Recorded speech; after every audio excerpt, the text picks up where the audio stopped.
Биз азыр Бишкек шаарындагы номер 1 төрөтүү уюнасында турабыз. Бетаптардан даттануу түшпөдү да. Эң ардактуу, эң назик, кылымдан кылымга жашап келе турган эки эле кесип болсо, ошонун бирөөсү дарыгерлер, ошонун бирөөсү мугалимдер да. Буну жамандады тигинтесе эле мен жаман койдо деле жүргөм чынында. Анан жакында эле мени Айдаш Олобековна оңдоду. Жок, Мирасанбай, ал бир тарапты сүйлөбөйт ал бала деп. Таттууларыбыз, анан гүлдөрүбүздү кабыл алып коюңуздар. Рахмат. 90 жыл ушул медицина тармагында элге өзүнүн эмгегин өтөп келатыш да бул оңой иш эмес. Эгер сиз биздин ишмердүүлүктү колдосоңуз, биз чыгарган жарнамалардан кызмат көрүңүздөр. Анткени жарнамадан түшкөн каражат эл ичиндеги көйгөйлөрдүн ачыкталуусуна жардам берет. Урматтуу мекендеш, Ширетмен тиркемеси жакшы мүмкүнчүлүктөрдү жарыялап жатат. Эгерде сизде ширетүү цехиңиз болуп, кайсы бир товарды өндүрүп келсеңиз, мындан ары Ширетмен тиркемесине жайгаштырып, товарыңызды сатууга мүмкүнчүлүк ачылды. Ошондой эле курулуштарга жакшы ширетүүчүлөрдү Ширетмен тиркемесинен табууга болот. Ал үчүн Ширетмен тиркемесин Google Play'ден же App Store аркылуу жүктөп алып, регистрация кылып коюу жетиштүү болот. А эгерде автоунааңыз бузулуп, уста издеп жаткан болсоңуз, дал ошол Ширетмен тиркемесинин иштөө принциптеринде эле автомен тиркемесин көчүрүп алып пайдалансаңыз болот. Автомен тиркемеси аркылуу автоунаа усталарын оңой тапканга, алардын түрлөрү же тажрыйбасына карап, автоунааңызды оңдотуп алсаңыз болот. Кененирээк маалыматтарды төмөндөгү Instagram баракчадан же сайт аркылуу таанышсаңыздар болот. Урматтуу Москва шаарындагы мекендештер, Ваш стоматолог клиникасы сиздер үчүн жакшы мүмкүнчүлүктөрдү түздү. Клиникада стоматологиянын бардык кызматтары көрсөтүлөт. Терапия, гинекология, урология бөлүмдөрү, анализ тапшыруу, УЗИ жума бою дем алышсыз саат 9-дан 21:00 чейин иштейт. Клиника заманбап жабдууларды орнотуп, тажрыйбалуу такшалган дарыгерлер менен толукталган. Менин катталуучуларым үчүн 20% арзандатуусу жана рентген консультациялар акысыз. Ошондой эле ишемби күндөрү УЗИ, жекшемби күндөрү терапевттин кабыл алуулары акысыз. Дареги Лухмановская метросу, Светозерская 32. Саламатсыздар, урматтуу көрөрмандар. Биз азыр Бишкек шаарындагы номер 1 төрөтүү уюнасында турабыз. Коом кимдерден куралат деген философиялык суроого эч ойлонбостон энелерден, аял затынан деп айтат элем. Урматтуу апалар, урматтуу эже карындаштар, жаздын келиши бул сиздердин майрам, сиздердин мезгил деп билебиз. Мына ушул жаз майрамын утурлап, биз баса белгилеп айтабыз. Бүгүнкү 8 март майрамын бир күн ушул айымдарга көңүл буруу менен ошолордун эмгегин, ошолордун мындай бир баалуулугун өзгөчөлөй турган күн эмес. Биз ар дайым бир гана 8 март эмес, ар дайым көңүл буруп, биздин аял затына, биздин асылдарга өзгөчө мамиле кылуу баарыбызга милдет. Азыр номер 1 төрөтүү үйүнүн ак халатчан айымдарга кичине жүздөрүнө жылмаюу тартуулап, ошолордун көңүлүн көтөрүп коюу максатында келдик. Биздин медайымдарга кичине гүл берип, анан колубуздан келген ушул таттуу шириндиктерден кичине берип коелу деп турабыз. Муну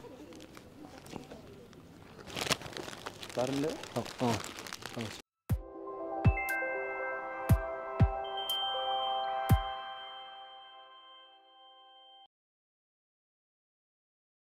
Урматтуу Москвадагы мекендештер, Кыргызстанга жүк салууну каалап, бирок кимден жиберүүнү ойлонуп жаткан болсоңуз, биз сиздерге ишенимдүү ишкерди сунуштайбыз. Бул ишкердин аты жөнү Зайырбек Маматкаримов. 12 жылдан бери иш алып барган командасы сиздин аманатка кыянатты кылышпайт. Кыргызстанга салган жүгүңүздү күндүн аптабына же кыштын ызгаарына калтырбастан атайын жүк сактоочу кампасы Бишкек шаары Профсоюз көчөсү 38/1 дарегинде жайгашкан. Жүктү Москванын бардык жеринен өздөрү алып кетет. Алган жүктү Кыргызстандын 7 дубанына жеткирүүнү да кепилдешет. Кыргызстанга жумасына 2 машина жиберилет. Жүк баасы көлөмүнө жараша 500 рубльдан өйдө баланат. Дареги Нижегородское метросу, Перовское шоссе 9, строение 7. Байланыш номерлери +7 926 788 70 70. +7 929 624 63 64. Урматтуу Москва шаарындагы мекендештер, эгерде каттооңузду жаңылоо маселеси жаралып жаткан болсо, бул багытта 10 жылдык тажрыйбасы бар Ахмат аттуу ишкерди сунуштайбыз. Ар күнү Москва шаарынан Казакстан чегелеп өтмөгүнө кирди чыкты кызматтарын көрсөтүп турган дал ушундай ыңгайлуу автоунаалар каттап турат. Коопсуздук талаптары сакталган ар дайым тажрыйбалуу айдоочулар сиздердин кызматта. +7 977 110 34 11. Саламатсыздарбы? Барыңыздардын жаз майрамы менен куттуктайбыз. Ушул биз ар дайым сиздердин жанагындай оорулуу жандарга үмүт тартуулап, өзүңүздөрдүн ушул ак эмгегиңиздерди көрсөтүп келатасыздар. Жаз майрамы менен барыңыздарды куттуктап келдик. Анан ушул аз да болсо кичинекей таттууларыбыз, анан гүлдөрүбүздү кабыл алып коюңуздар. Рахмат. Анан ушул баса белгилеп кетебиз. Ушул номер 1 төрөт үйүндө бир дагы бизге бетаптардан даттануу түшпөдү да. Анан бул дагы болсо мындай башка биздин эмелерге мындай үлгү десек болот да. Келиңиздер. Келиңиздер. Келиңиздер. Келиңиздер. Келиңиздер. Жалпы эмгегиңиздерди, кызматыңыздарга таажим кылабыз. Эч ким калбадыбы? Жетишинче.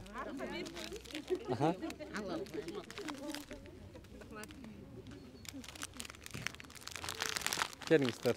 Анна Викторовна. Келиңиздер.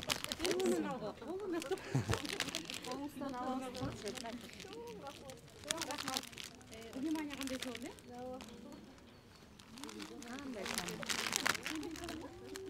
Келиңиздер.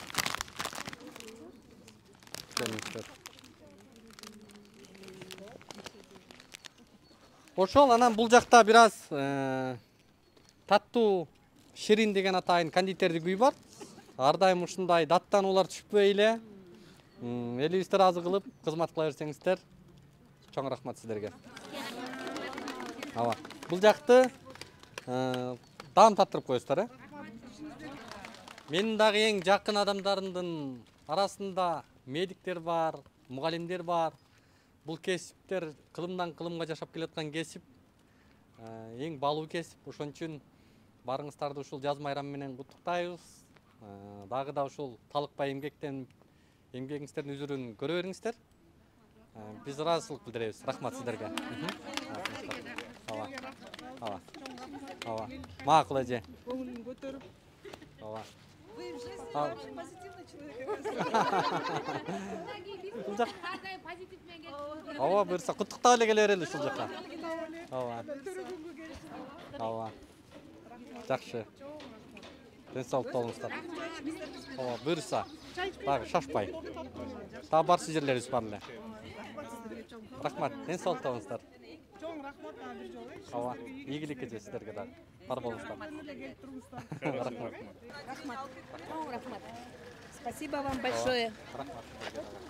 Почаще таких поздравлений много было. Спасибо. Рахмат.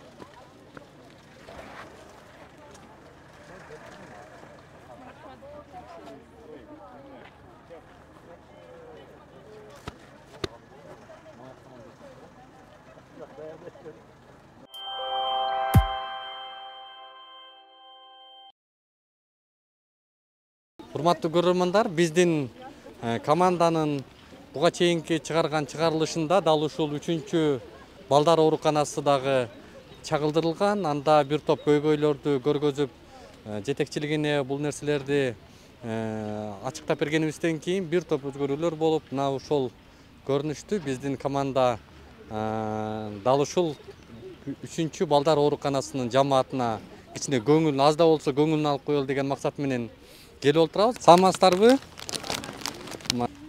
Майрамыңыздар жакшы өтсүн.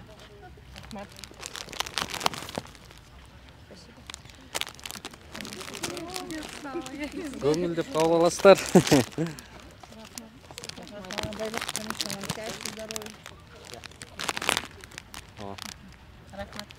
Азыр сиздер ушул эң биринчи келген бетаптарга, жаш балдарга кабыл алуу бөлүмүндөсүздөр, Келиңиз, алдыңызбы? Рахмат. Колумду бир аз оорутуп алып, мен дагы. Жеттиби? Ширин деген таттуу кондитерди күйү, өзүбүз тандап жейбиз. Абдан даамдуу, адал. Мындай сиздер да даам татып коесуздар деген ойдобуз. Анан сууну бу жака эме кылалы. Ооба. Чоң рахмат сиздерге. Sizlerge dağı. Эмгегиңиздер. Ооба. Чоң рахмат сиздерге дагы. Могу жака түшүп койбойлу сүрөткөн да, могу жерде лестницада.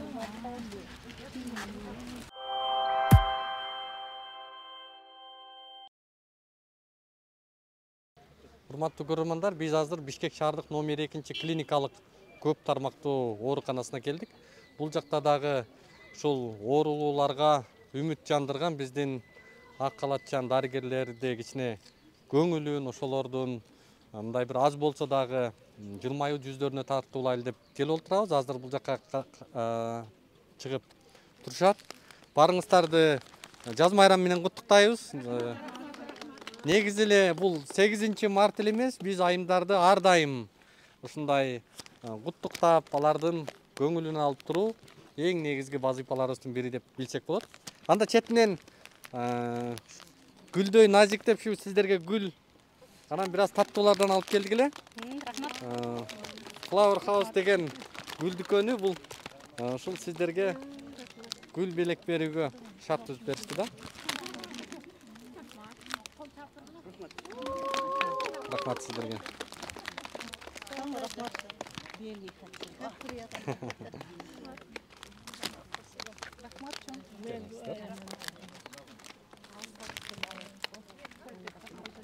Келиңиздер.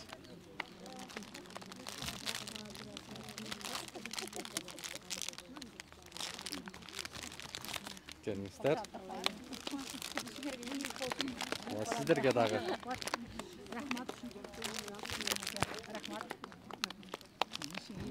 Рахмат сиздерге дагы. Ден соолук болуңуздар.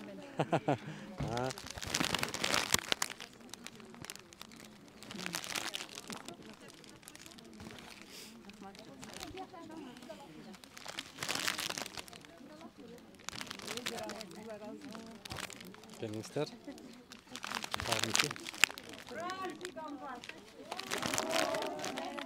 Чурка.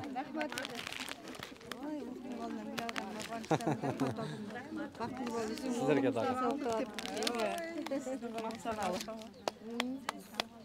Дагы келет азыр. Бол, Мики кел.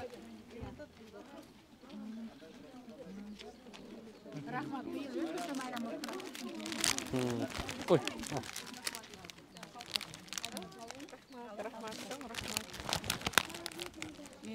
Ешкім қалған жоқ, а? Рахмат.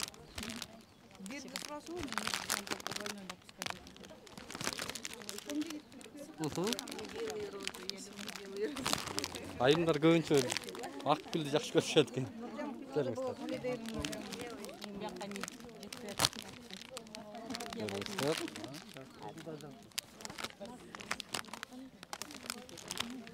Можно еще одному цветку? Да.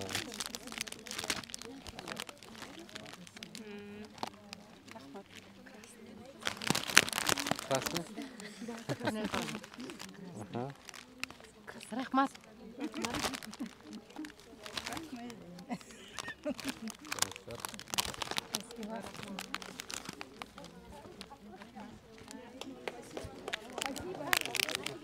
Келиңиз. Bir daha bir жер Муки. Бирен. Келиңиз. Ошол чоң рахмат барыңыздарга. Биз негизи баса белгилеп айтабыз, дайым түшүндүргүбүз келет, бирок көп учурда ар кандай манипуляция кылышат. Негизи биз дарыгерлердин душманы эмеспиз. Анткени сиздердин эмгекти ушул эң ардактуу, эң назик, эң мындай кылымдан кылымга жашап келе турган эки эле кесип болсо, ошонун бирөөсү дарыгерлер, ошонун бирөөсү мугалимдер да. Биз ар дайым сиздердин эмгекти сезебиз, билебиз, урматтайбыз. Сиздер ошого татыктуусуздар. Татыктуу айлык маянага дагы татыктуусуздар да. Ошон үчүн айрым учурларда сиздердин атыңыздарды булгаган айрым адамдар бар, айрым кесиптештериңиздер болот. Эми баардык адам тегиз эмес да. Бирок жалпысынан биз дарыгерлер менен дарыгерлердин өз урматына коюшубуз керек.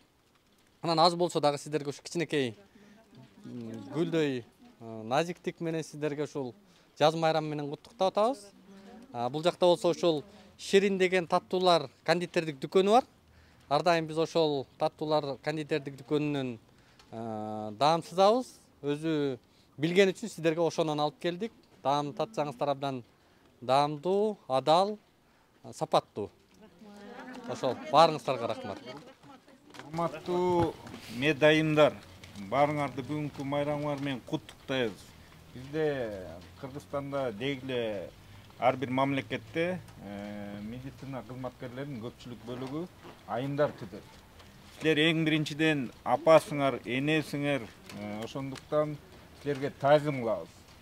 Анан эми мамлекеттин өнүгүүсү эң биринчи себептен ушу эки кесипке көз каранды. Билим, анан медицина, ден соолук. Адамдын билими болбосо, ден соолугу болбосо, мамлекет жокко 세게 барабар. Анан эми бул жигитти баягы сюжеттерден көрүп, бул жигиттин ошол сюжеттеринде каармандар көпчүлүк бөлүгү баягы кичине мындай алкымы чоңураак ушундай кызматкерлер менен байланыштуу. Жалпысынан эми бул жигитте ушу медицина системдүү түрдө силердин эмгек шартыңар өзгөрүүсүнө салым кошоюн деп келатат. Ушул силердин кемчилигиңерди өзүнүн көрсөтүүсү аркылуу жогорку силердин жетекчилерге жеткирейин деп келатат. Ошондуктан биз үчүн, бул жигит үчүн, баарыбыз үчүн дегиле медицина эмне дегенди түшүнгөн адамдар үчүн медицина бул ыйык кесип. Эң жогорку мамлекетте мугалим менен медицина ыйык кесип. Эми азыр учурда силердин маянаңар салыштырмалуу азыраак болуп жатат, бирок өлкө башчысы биз ойлоп атабыз, аракет кылып ошол силердин кийинки келечектеги шарттарыңарды оңдоп, биз да ошол күнгө жетет болушубуз керек. Мед кызматкер деген кесип эң орусча айтканда крутой кесип болсун, эң жогорку маянаны алган силер болууга. Сиз рахмат сиздерге, жакшы поддержка кылып келгениңиздер үчүн. Биздин эмгекти билгендер да бар экен. Ото сизди башка жактан дайым эле критикалайт деп айтат. Мындай куттуктап койсоңуздар, биз эл үчүн ар дайым кызматыбызды, ак кызматыбызды кыла беребиз. Рахмат, чоң сиздерге дагы ийгилик. Бар болуңуздар.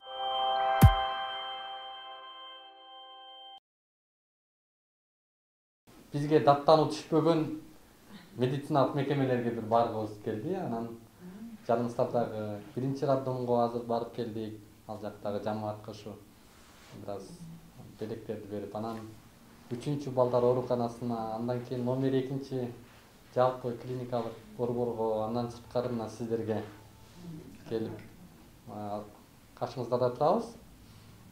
Ушул элибизге, жалпы эле мамлекетибиз үчүн кызматыңыздарды кыла бериңиздер.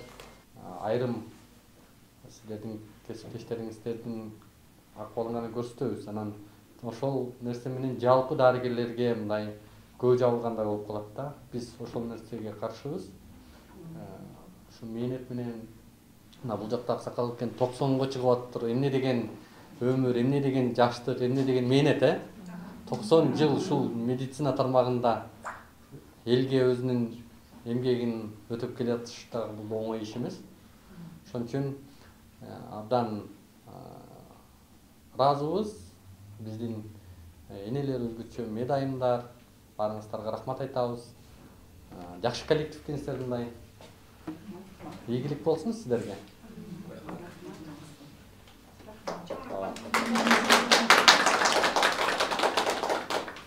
Жетекчиңиздер дагы мына биринчи көрүп атабыз, мындай жаркылдаган, жакшы уюштуруучу, чыныгы менеджер киши окшойт. Анан аз да болсо көңүлүңүздөргө алып, мындай Эме кылып коесуздар? Рахмат. Баягы буну жамандады түгүнкө эле мен жаман ойдо деле жүргөм чынында. Анан жакында эле мени Айдаш Олобекова оңдоду. Жок, Мирас апайым, ал бир тараптуу сүйлөбөйт ал бала деп. Мына бир тараптуу сүйлөбөйт экен деген ойго эми бир киши айтса, например, сиздер жөнүндө бир жума мурда эле сиз айткансыздар, Айдаш Олобекова, улук бир тараптуу сүйлөбөйт, эки тарапты тең угуп туруп, анан элдин көйгөйүн элге жеткизет, баягы үнүн жеткизет дегенде мен мынтип ойлонуп калдым, анда жакшы иш кылып атыптыр деп. Анан бүгүн чын-чынында баягы 8 мартта келет, анан куттуктайт деген ой болгон эмес. Оказывается, силер эми кандай десем, эми азыр башкача түшүнүп турам да, чынында. Анан рахмат келгендериңерге. Абдан чоң рахмат, коллектив кубанып турат, мына биз баарыбыз кубанып турабыз. Анан силерде ишиңерге ийгилик каалайбыз. Чоң рахмат.